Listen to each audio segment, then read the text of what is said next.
Record Store Nation. Oh my God. Do you know what time it is? Do you know what month it is? Do you know what day it is? It is the second annual Rocktober here on the Record Store. So that, you know what that means. If you were with us last year, you know a couple things that means. So first off, it means that we're going to be recording weekly. So I have wrested control of the vaunted STS network from Brian Tremello for the second year in a row for the month of October because, Rocktober, October has, it sounds like rock in it, and we, took possession of that month.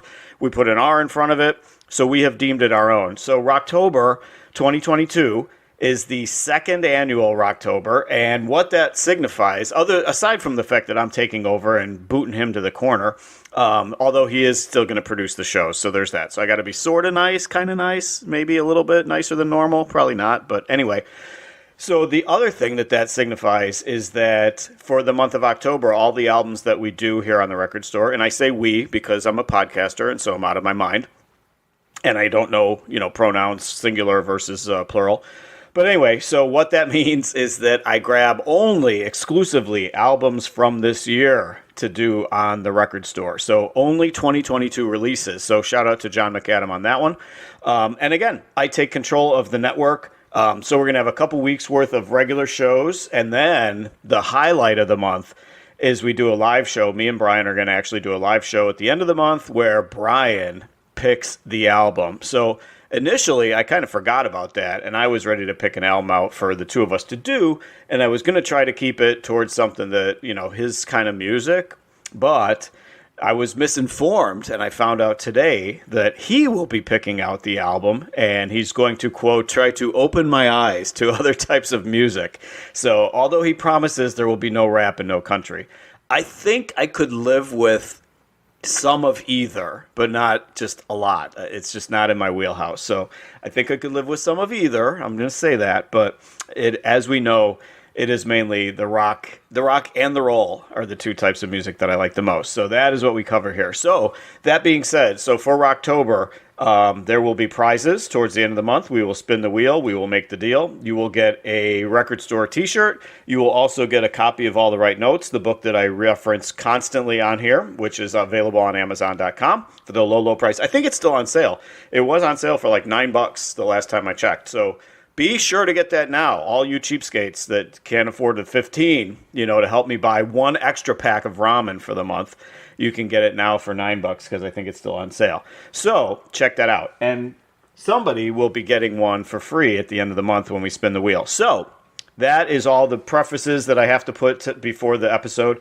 So we are covering, again, since it's Rocktober, we're covering a randomly grabbed album from the stack over here that is separate from the stack against the wall of just 2022 albums. So the album that was grabbed this time is called Chaos and Bloom. It was released in August of this year. It is the Goo Goo Dolls' 14th studio album. They've done, I felt like I had, when I talk about the rules of the Record Store, that I'm not going to do the same band back to back, and I'm probably not going to do greatest hits albums and that kind of thing.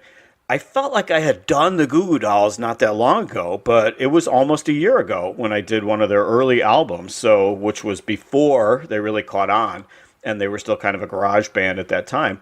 So that was the first time I did a Goo Goo Dolls album was about a year ago. So I figured, okay, it's been a while, so I have not done one for a while, so we're going to do their most recent release. It's called Chaos and Bloom.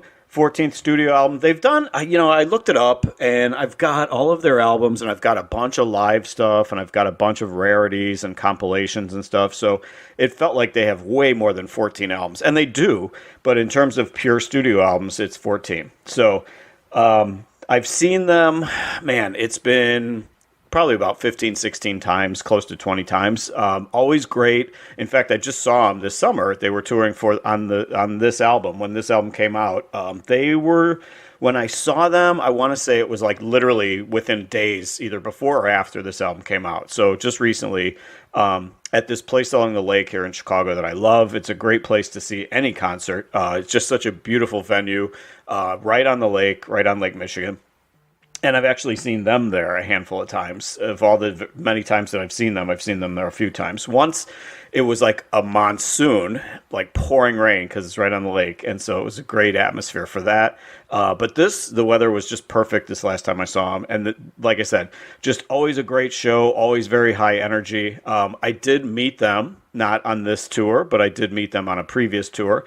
It is detailed in the book in All the Right Notes, which one of you will be winning at the end of the month, but the rest of you can certainly buy it. I'm not going to stop you. It's available on Amazon.com and at Rolling Stone Records. I was just shopping there not too long ago, and I see that it is still there, prominently displayed. They have a copy of it at the counter, so you can leaf through it, but you really don't need to. You just need to buy it. And then they have it out on the shelves shrink wrapped, so people won't thumb through it and ruin a copy. So, but anyway, you can get it there as well at Rolling Stone Records, Harlem and Irving here in Chicago, just outside of Chicago for you sticklers, geography sticklers. So anyway, back to Goo Goo Dolls. I feel like this is a band that I always have to defend. I know how it feels when you're a Dave Matthews Band fan or a Nickelback fan. Those are bands that I dislike. So I know how it feels, though, if you happen to be a fan of those guys, because either of those bands, because I feel like I always have to defend Goo Goo Dolls. The people that criticize them say, oh, they sold out. They used to be more punky. They used to be more progressive, and more alternative. So, and that's true. I went back after I had become a fan of theirs. They already had like 5 albums out before I became a fan of theirs. And I went back and listened to them, and honestly, not a huge fan. Some of the stuff's okay, but when they changed, their style, it was Name and Iris were the two songs that really changed them and made them kind of put them on the map for one, and created what their style was going to be for the next couple decades. So when they changed to that motif and that like genre of music, that's when I really fell for these guys. And that's the style that I think obviously they're the more successful with. So you can call it selling out, whatever you want to call it. But bottom line is they made a fortune once they changed their style and they realized what their fans wanted. So the two guys that have been with them, basically the two consistent threads since the beginning, are Johnny Resnick and Robbie Takic. They're the two consistent members that have been there from the start. Ironically and oddly, they haven't had a drummer since 2013. When I met them, it was with that drummer that got kicked out or quit or fired or whatever you want to say. So we'll get to that in a second here. But they formed in 1986. That means, I did the math, that means they're 36 years in. So this is pretty cool that these guys have been around as long as they have been.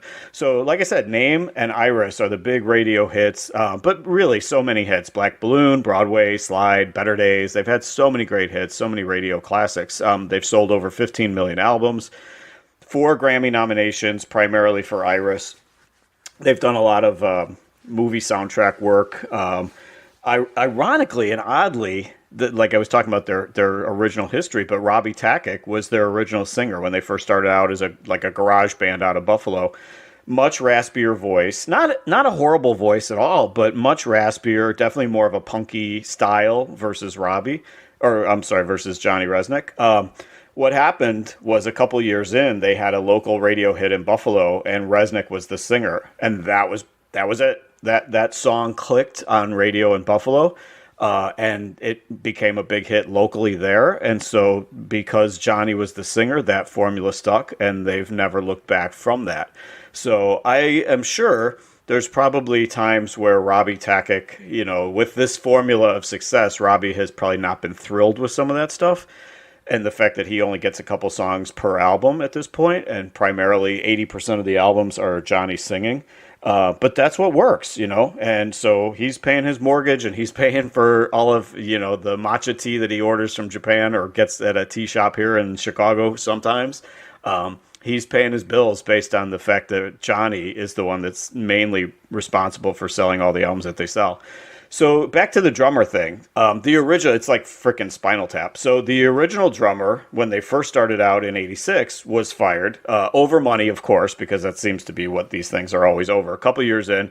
So that guy was fired and replaced by Mike Malinin. So Mike was with them for almost 20 years, and then there was controversy. He left towards the end of 2013 or in the midst of 2014. So he left because his wife was pregnant with twins and he was requesting paternity leave. So he left. They subsequently fired him. And so it all went to court. He was claiming that he was fired unjustly because all he was doing was asking for paternity leave. There was money involved, there was royalties involved and stuff that he didn't get while he was off and so on. So he sued them. He sued Robbie and Johnny, and believe it or not, he lost. They said that the court said that he did not prove his case. And so I was all set to say, I did not know the result of that. I knew that he was no longer with the band. I really didn't research it until this episode, to try to find out what happened, what was the end result. And I was all set to say, I even had it written down that they settled out of court, because I'm thinking, that's a classic case of they're going to settle out of court, because those guys are so successful. They had already sold so many millions of records at that point. They're probably at that point just going to pay him off and be done with the case. But they actually did go to court, and I never heard about this on TMZ or anything at the time, but they actually won, and Mike Malinin lost in court because he didn't prove his case that he was supposed to get these royalties and that he was unjustly fired. So a really strange case. But anyway, so they've yet to have an official drummer named, and we're going to address that later in the episode. So I do appreciate, they've released so many albums, and so many albums that I love, so many great albums. After those first 4 or so that were more punky and more alternative, I think once they found their groove, I've liked every album. And they've had this pattern where I feel like after I listen to an album, I feel like, man, that is actually even better than the last one. And I feel like I've said that up until about the last 2, and I feel like the last 2 have been kind of plateaued. They're great. Don't get me wrong. This one too. And spoiler alert, this is a great album. I feel like they've plateaued where I cannot say this is actually better than the last one. It's actually as good as the last one. So if that makes sense, they were so good, so good. Each album was progressively even better than the last one. And I was shocked. I was like, damn, I can't believe this is actually better than the last one. And I haven't said that on the last 2, only because they're great. They're all great, and now I've gotten to the point where I love what these guys do. They're just progressively better and better, everything they release. And now they've gotten to the point where just everything, I haven't found a clunker yet since those first couple albums that before they found their formula. So I do appreciate they kept busy during COVID. They did a lot of different things during COVID. You can tell that these guys love to tour. These guys love to be on the road. They were pretty much, I'd say their album output is probably about every 2 years or so, every 2 to 3 years at the most. But then in between, they're always touring all around the world. They're always on the road. And so I think the COVID period killed them in the sense that they weren't able to, in the initial stages of COVID, people weren't able to get together. People weren't able to tour, obviously, because there were no live shows. In fact, the concert that I just saw, the tickets were purchased for the 2020 tour that never happened. And they postponed it to 2021, and then they had to postpone it again to 2022. So those tickets that I had, I literally sat on those tickets for over 2 years before the show and that tour actually took place. So anyway, that being said, these guys are always busy and always doing stuff and always wanting to either be in the studio or on the road. So they couldn't do the traditional recording. You remember seeing videos of bands where one guy was in Phoenix in his home studio and one guy was in St. Louis and one guy was in Chicago. And, they just kind of meshed the album together and they patched it all together via computer and internet and so on. So, they did all kinds of stuff like that. And these guys kept super busy despite the fact that they couldn't tour. In the traditional sense, they found other things to keep them busy. So they did a Christmas album in 2020. And I will admit, that one has only seen one play on my CD player because it is a Christmas album. And it's, I'm sure if I go back and listen, there's probably 1 or 2 songs that I'm probably okay with, but it is it very much so originals. There's 1 or 2 old Christmas classics on there, but yeah, not my cup of tea. But hey, I respect the fact that as businessmen, they knew that they would sell a shit ton of albums and they would get a ton of radio airplay during Christmas time with some of those songs on that Christmas album. So in December of 20, or a little bit earlier than that, during the holidays of 2020, they released the Christmas album.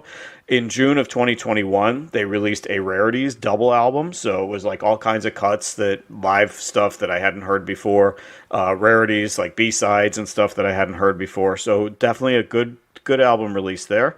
And then they did something earlier this year, even. They've already done in 2020 the Christmas album, 2021 the Rarities, and now in 2022, this is actually technically their second album that came out. So they did an album called Grounded very early this year, which was basically just them re-recording a lot of their hits. There's about 20 songs on this album. It's just basically them re-recording their hits in a studio. So it's live in a sense, but there's no audience, there's no crowd sounds or anything, because it was just them just kind of reimagining their hits. And it's really good, obviously, because it's almost like, I guess, essentially virtually a greatest hits album, and I guess virtual is the key word there. But it's in a live motif, but yet without the audience. So that was early in 2022, and now Chaos and Bloom, officially the 14th studio album. So this one's a little bit different. Johnny Resnick produced it. He had not produced any of the other albums before this. Obviously, he was involved, but he wasn't the producer per se, whereas on this one he is. So it's an interesting take that he had on the recording of this, too, because he said in interviews that he knew that this album wasn't going to get much airplay. And I don't know if that is, a function of like what I always say on here, that, there really is no rock radio these days. So I don't know if it's a function of that, or just the fact that they were in such a weird place recording this, because of coming out of the pandemic when they were recording this. So he said that since it wasn't going to get a lot of airplay, he wanted to experiment more and kind of break away from their traditional formula. So we'll see to varying degrees that they did that on this album. So I thought it was an interesting take, especially the fact that he's acknowledging that they're not going to get any airplay on this. So anyway, Chaos and Bloom, 10 songs, just over 39 minutes. So hang on, let me grab the calculator. That comes out to roughly 4 minutes per song. It does have the lyrics in the package. It doesn't have any pictures of the band, which I think is very interesting because as many of you know, if you're fans of Goo Goo Dolls, Robbie is always this goofy-looking, just fun-loving kind of guy. Just looks like a character out of Scooby-Doo or something, just a goofy-looking dude. But just, you can tell, instantly likable guy. So that's Robbie. Johnny, the main singer, has gotten progressively more and more into plastic surgery. And if I'm wrong on this, I will be really surprised. But it's either a lot of plastic surgery, which is sad, because he's a good-looking guy. He doesn't need it. So it's either that or just a buttload of makeup every time you see him. I'm not sure. I'm not an expert on either, but he just looks so increasingly like a mannequin every time you see him. And I'm not saying it to be an asshole, but that's just the way the guy looks. I love this guy's voice. I love this guy's music. I just wish he would stop fucking with the way he looks, because it doesn't matter. It does not matter. So, but ironically, they did not put any pictures of them on the sleeve of this and in the booklet with the lyrics. So I thought that was interesting. And as far as I say, just as well, because I don't like the fact that people are constantly making fun of the way he looks these days. So anyway, all right. So we're starting off 10 songs. We're going to start off with the first song. It's called Yeah, I Like You. It was the first single from the album. It starts off with a very strummy guitar. Definitely a different sound from the glossed up hits that you're used to from Goo Goo Dolls. It has a little bit more of a distant and kind of muffled kind of sound to it. This was released probably about a month or so on YouTube and various streaming services. It was released about a month before the album actually came out. And honestly, I listened to it. I'm like, this is not working for me. I wasn't a fan of this song when it first came out. But the more I listened to it, the more I gave it a chance. It definitely has grown on me. It builds really well. It's got a very energetic, pounding piano. It kind of closes with the 60s style harmonies towards the end. And then I went back in researching it and doing this. I went back and looked for a video for it, because I do remember there was a video for it when it first came out. And I watched it again, and it kind of made the song kind of come full circle for me. The video just kind of cleared up the meaning of the song. So Robbie and Johnny are at I guess you would call it a red carpet with a bunch of reality type stars, like the stereotypical looking reality show stars, and they're very uncomfortably there at this, red carpet for whatever event, whatever show is coming on or something. So with all these stereotype, the Italian dude and the girls that are kind of bubbleheads and, just all these like stereotypical looking reality type stars.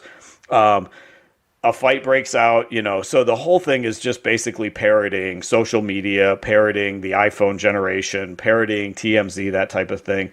So it really added to the value of the song for me. And the ending of the song, or the ending of the video, I guess I should say, is that these fake, celebrity wannabes. I think Matthew McConaughey is actually in it, but the most of them are just fake celebrities. So it ends with these celebrities chasing the director off the set. And the producers behind the scenes, the producers are saying, oh, this is great television, and the whole thing is just a mess and a train wreck. So it's a really good song. Initially did not like, but then it really grew on me. It's a really good song, and it was a really good energetic start to the album. So yeah, I Like You. A good start to Chaos and Bloom. Second song is called War. Definitely one of the highlights. Believe it or not, one of the highlights of the album, despite the fact that it's got such a violent sounding name to it. So it's called War. It's a real powerful, high energy open. I did see it live. They did do this one when we got to see them in August. So it was excellent live. It just had that powerful. Just the whole beat, everything about it is just the lyrics and the music is just so powerful.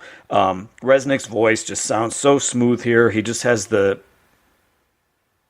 prototypical rock and roll voice, just a smooth rock and roll voice. And this song, War, completely fits in the Goo Goo Dolls catalog. Not anything experimental about this song whatsoever. Just went right with their formula. Just sounded so good. It's a typical tortured relationship song, which we get those on every album from Johnny's perspective. Guy's been married for decades, so I don't know what kind of tortured relationship he's dealing with. So, but he's a good writer. So he loves her, but it's war. He can't live without her. I picture. When I don't know if there's a video for this song. I doubt it because it's not a single yet. It should be a single. But I picture a guy running through a pouring rainstorm to find his girl, singing this song. That's the kind of vision I get when I'm listening to this song.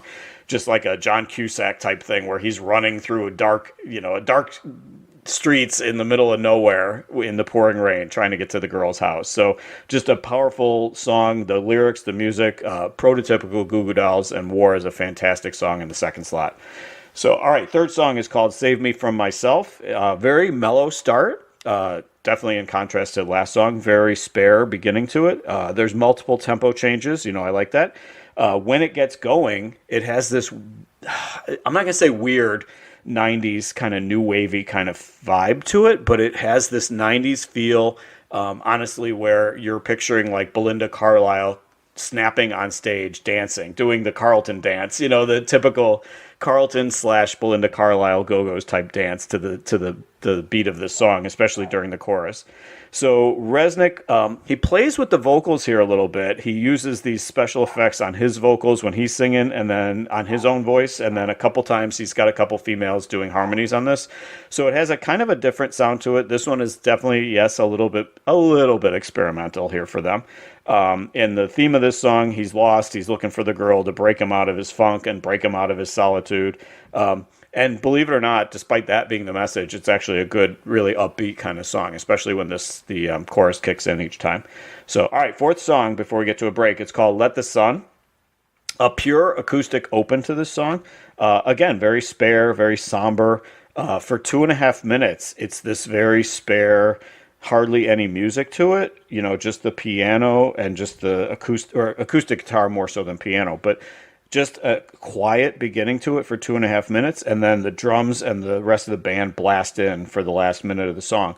So Let the Sun, I got a vibe about this song. He never mentions Trump, but I got the feel that this was like an anti-Trump kind of song.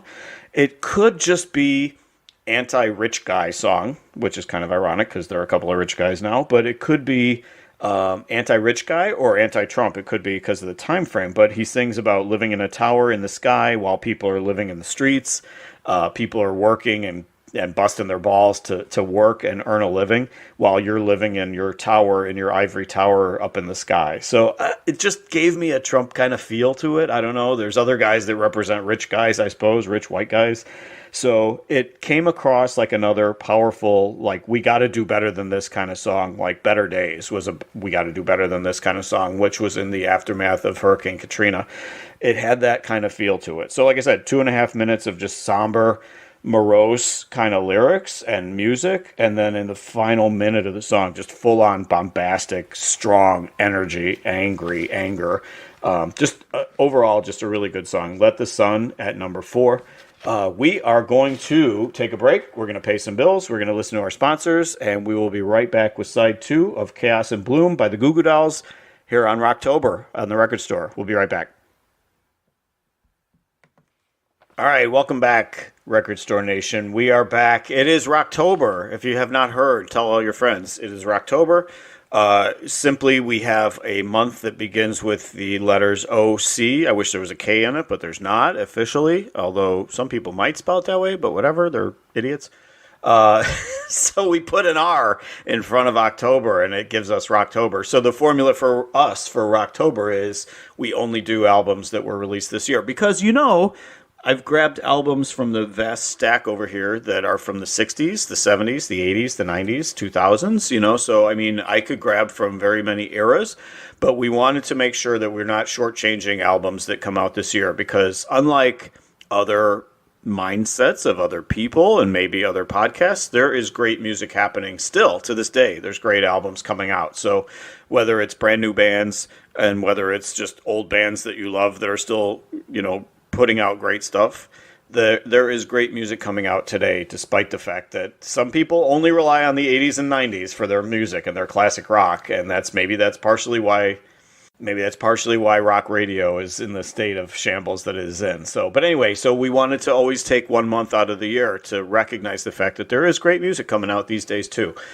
So I've got a mini stack of, I don't know, there's like 25, 30 albums over there that are from this year exclusively, releases this year. And so our first one for this month of Rocktober, weekly episodes that we're taking over the network, we hijacked the network from BT, is Goo Goo Dolls' Chaos and Bloom, which is their 14th studio album. So here we are, we're midway through the album, we're on the 5th track, and here's where we talk about the formula of what works and what doesn't for Goo Goo Dolls. So Loving Life is the name of the 5th track, and it is a Robbie Tackick song.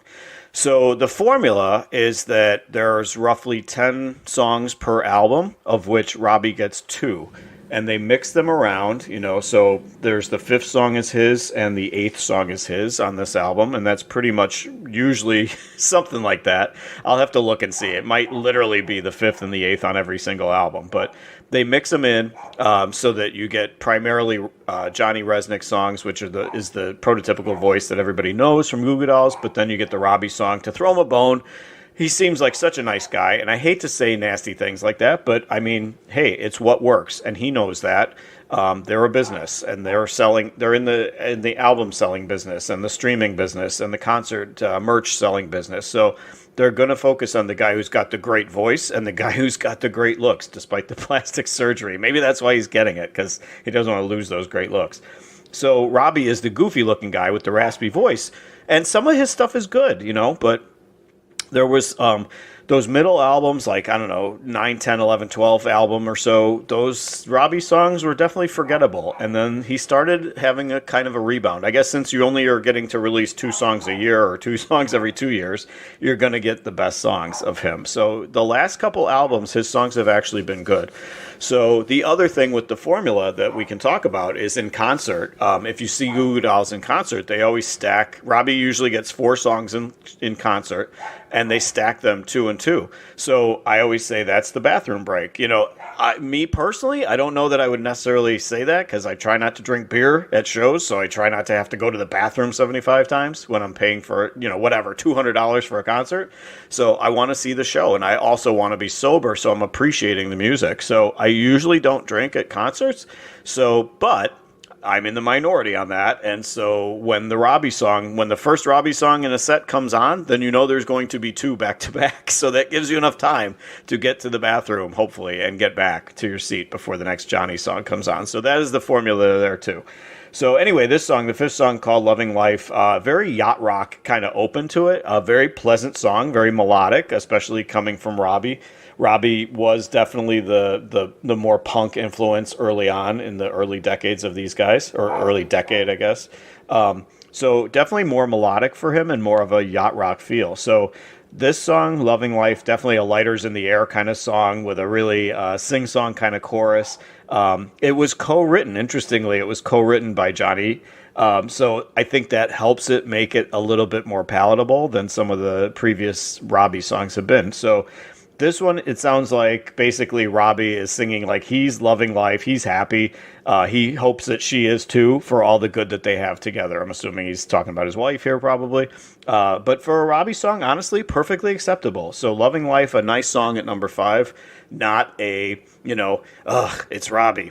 Skip. It's not like that. I'm enjoying Loving Life in the 5th spot. So, all right, next song is 6th song is definitely another one of the highlights of the album. It's called Going Crazy. Very hits close to home, I guess. This one, more of a very old school Goo Goo Dolls open to it. Very thrashy guitar. They had said their early influences were the Replacements, and this definitely has more of a Replacements kind of guitar to it.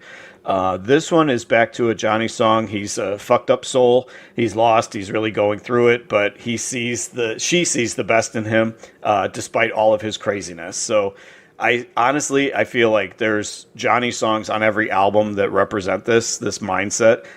There's similar subject matter. Johnny is always in his own head. He always needs the woman to keep him on the right path, which, like I said, he's been married for decades. So I'm assuming it's the wife keeps him in line. So on this one, the eye-opener here for me is that it harkens all the way back to the very early days of Goo Goo Dolls, and it's a very nice meld of the styles. It does have that kind of Replacements kind of feel to it, but mixed with the more latter-day successful formula that the Goo Goo Dolls use in their hit machine. So really good song. I really enjoyed Going Crazy, another one of the highlights of the album for me. All right, 7th song is called Day After Day. It is not the Badfinger. They don't do very many covers, but it is not a Badfinger cover. They did Supertramp, Take the Long Way Home, was it? Or no, Give a Little Bit. That was it. That was the one Supertramp song that they did. But Day After Day is not the Badfinger song. It is an original. So it's a very ominous start to it. It starts with that last piano key, that very deep, piano key at the very end. I don't know. I don't play piano, so I don't know if it's all the way at the far left or the far right. But that very deep key on the piano, where it's primarily that for the first long stretch of this, and then the band comes in. So it just sounds like a very doom and gloom. This one definitely more reflects COVID and the shut-in and the pandemic kind of feel. It definitely has that vibe to it, fearing the end of the world kind of vibe to it. So one of the key lines, someone get me out of this place. It's basically Johnny singing about being numb, about losing touch. Every day is the same over and over again, day after day, hence the name of the song. So this one, definitely out there for them. Not going to say wildly experimental, but definitely not part of their typical radio sound. Not a radio hit whatsoever. Does not have potential to be a radio hit, and very experimental for them, for what they do, for what Goo Goo Dolls do.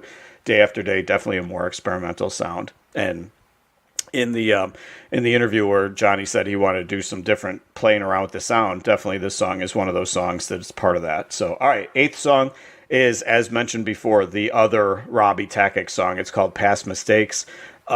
Opens very promising. So I gotta say, the two Robbie songs here I'm okay with. Opens as a very much like a Pretenders kind of sound to it, a Pretenders kind of guitar open to this song. So for me, immediately promising because I love the Pretenders. So this one, great music, great production. The music actually takes the forefront over Robbie's voice. Robbie's voice is there, no doubt about it. And like I said, I don't hate Robbie's voice. It's just raspy and not smooth like Johnny's voice. But the music, the way it's mixed, the music definitely takes the forefront over his voice. It even feels different for a Robbie song. It has great harmonies. It's a coming of age story. It's a coming of age song. He's basically telling someone that, yes, you've made mistakes, but it's all part of growing up, and getting you to the end result of being a polished human being in the end. So it's Past Mistakes, a very thoughtful song, deep meaning to it, and a good song. So I got to say, Robbie batting 1,000 on this album. So his two songs that he got here, I don't think that I could ever bring myself to buy a Robbie's Greatest Hits type album, because there were some clunkers in there in the middle of their career. But these last couple of albums, the Robbie contributions have been very good. So I gotta say, I'm a fan of Robbie again. So all right, number 9, it's called "You Are the Answer." A very, very, very Elton John beginning to this song. Specifically reminded me of "Burn Down the Mission." Just a very that type of piano start to this song. I am a complete sucker for piano. In this, it really does stick with that sound, that "Burn Down the Mission," that Elton John kind of sound to it. Back when Elton John was super cool, back early 70s, early to mid 70s. This song, "You Are the Answer," it's another life is tough, life is going to kick you when you're down kind of song, but you got this, So it's a very inspirational type song. Stay strong despite all of life's challenges and all the bullshit that life throws at you. So "You Are the Answer," just like I said, very inspirational. One of the lines that stood out to me was, "Don't let the bastards steal your soul, because they don't see that you're gold." So just really love that line. Typical stuff that they do. Really uplifting. Really enjoyed this song. At the end, he's saying that she has all that she needs inside of her, and that he needs that too. So just a really good message.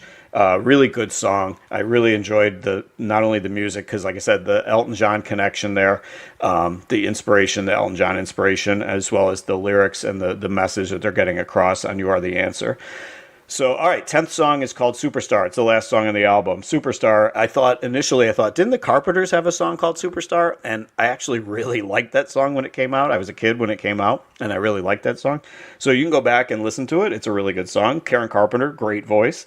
But no, it is not a cover. Like I said, there's no covers on this album. So "Superstar," a somber piano beginning. So this is 2 songs in a row with the piano start.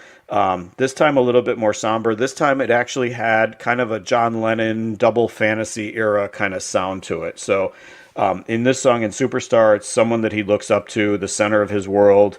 He wants to learn from them. He wants to be more like them, whoever this is that he puts on a pedestal, his wife, a good friend, whatever the case may be. So, but somebody that he puts on a pedestal, despite all the harsh realities of life in 2022 and, in this COVID lockdown type era that they're writing these songs during, he just wants to escape it all and be more like her and enjoy life more. So it's a fitting end to this album, a really good song. Like I said, doesn't sound at all like John Lennon in terms of voice, but just that kind of motif of the double fantasy era when Lennon put out his last album. So anyway, that is Chaos and Bloom. What I got to say overall, definitely a deeper album for these guys, definitely more introspective. There is always those songs where Johnny is singing about his craziness, and he is crazy. And Robbie just usually is the lovable misfit that contributes whatever he contributes. So, but this one definitely more of an introspective material here. You can tell that this material was created during the lockdown because it is a little bit different from what they normally sing about, and the music is a little bit different too. It's very good. It's a very good album. It's very enjoyable, despite the differences. It's different, and it's welcome difference, because they could keep making the same album over and over again. And there's certain formulas to what they do, but it's always so enjoyable. It's always so listenable. So this one, some differences to it. So I was glad to see that they adapted. They took some chances, and as a fan, I enjoyed it. So it wasn't crazy different from what they do and what they've been doing for years, but it was still just a very, very good album. So Chaos and Bloom, highly recommend. Pick it up at Rolling Stone Records or pick it up on Amazon, along with my book while you're at it. Put it in your cart. Or just stream it like all you kids do these days. But pay for the music, kids, because we got to get these guys. These guys got to make a living. So get these guys so they can eat their ramen soup too. So that is it. That is episode 1 of Rocktober.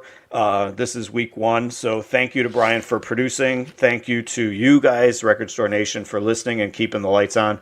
Thank you to Goo Goo Dolls for 14 majestic studio. Well, those first couple, I can't say majestic. They were okay. But let's say a dozen. We'll say a dozen majestic albums from Goo Goo Dolls. In fact, there were the compilations and the live albums too. So thank you to Goo Goo Dolls for all the great music that you've given of us over the years. So that is it for this week. We'll be back with another album from 2022 really soon. So watch for that. And like I said, join our Patreon so that you can help us support these podcasting efforts and help support my addiction to albums and CDs and music and merch and so on. So that is it. Don't forget, guys, I have fun everywhere I go. We will be back. Stick with us. If you're a Patreon member, stick with us. You will find out what is my favorite song on the album, and you'll get to hear it in its entirety. So stick with us. Otherwise, like I said, I have fun everywhere I go. We'll see you in a week.